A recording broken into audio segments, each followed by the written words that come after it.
అక్రమ లేఅవుట్లపై కొరడా జలిపిన university commissioner Ayaz. Karimnagar జిల్లా జమ్మికుంట మున్సిపల్ కమిషనర్ ఎండి ఆయాజ్ మాట్లాడారు. ఈ కార్యక్రమంలో Jammikunta TPA Sridhar, TPS Pradeep Kumar, AE K Varun, municipal సిబ్బంది పాల్గొన్నారు. సర్వే నంబర్ 1164 మరియు 1163 ఈ రెండు ప్రాంతాల్లో, రెండు ఏరియాల్లో కొందరు ప్రభుత్వ అనుమతి లేకుండా ఎటువంటి లేఅవుట్ చేయకుండా ప్లాట్లను చేసి విక్రయిస్తున్నట్టు తెలిసింది. సో ఆ విషయం తెలిసిన తర్వాత టీపీ గారు, టీపీఎస్ గారు మా యొక్క సిబ్బంది వచ్చి ఈ లేఅవుట్ ప్రాంతం గల గనీలను మార్కౌట్ను చేయడం జరిగింది. ముఖ్యంగా ఈ లేఅవుట్ ఎవరైతే, ఈ భూమి ఎవరితుందో ఆ యజమానులతో ఒకటి రిక్వెస్ట్, దయచేసి మీరు మున్సిపల్ ఆఫీస్కి రండి. తప్పకుండా లీగల్గా, న్యాయపరంగా, లీగల్గా ఒక మంచి లేఅవుట్ని క్రియేట్ చేసి ఆ లేఅవుట్ అప్రూవ్ అయిన తర్వాత తప్పకుండా మీరు ప్లాట్లను విక్రయిస్తే కొనే వాళ్లకు ఎటువంటి ఇబ్బందులు ఉన్నాయి.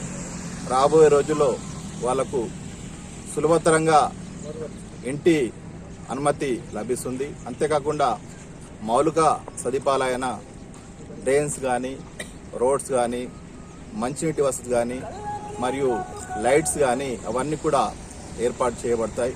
కాబట్టి ఈ భూమి ఎవరిదుందో వారు కూడా దీన్ని గమనించి మున్సిపాలిటీని సపరించి లేఅవుట్ని చేసుకోవాలని మేము విజ్ఞప్తి చేస్తున్నాం. దాంతోపాటుగా ప్రజలు, ముఖ్యంగా ఎవరైతే పెళ్లి చేసుకోవడం, ఇల్లు కట్టడం ఒక కళ అనేది ఉంటుంది. దాని ప్రకారం ఇక్కడ దాదాపు సింగరేణి ప్రాంతాల్లో ఎంతో కష్టపడి సంపాదించిన, కూడబెట్టిన డబ్బును ప్రభుత్వ అనుమతి లేని లేఅవుట్లో పెడితే మీకు భవిష్యత్తులో ఎటువంటి భవన నిర్మాణ అనుమతులు రావు. తద్వారా మీకు బ్యాంకు లోన్ రాదు. దాంతోపాటు ఎటువంటి మౌలిక సదుపాయాలు కూడా ఇక్కడ మీకు ఏర్పాటు చేయబడవు.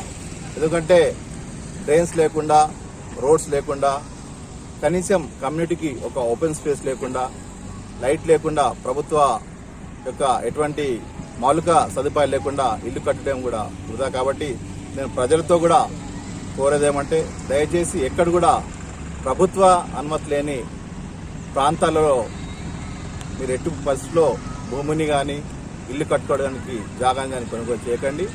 ఎవరు వచ్చినా మున్సిపాలిటీకి ఎటువంటి ఇబ్బంది లేకుండా వారికి మున్సిపల్ ద్వారా తప్పకుండా ప్రభుత్వ పరంగా నిబంధనలు పాటించి లేఅవుట్లు తయారు చేసి అయితే భూ యజమానులు వాళ్ళకు కూడా ఇస్తాం. దాంట్లోనే ప్రజలు కొనుగోలు చేస్తే వాళ్ళకు కూడా బాగుంటుందని తెలియజేస్తున్నాం. సుమారుగా 300 ఎకరాలు ఇక్కడ. అంటే ఈరోజు ఇంతకుముందే తెలిసింది. సో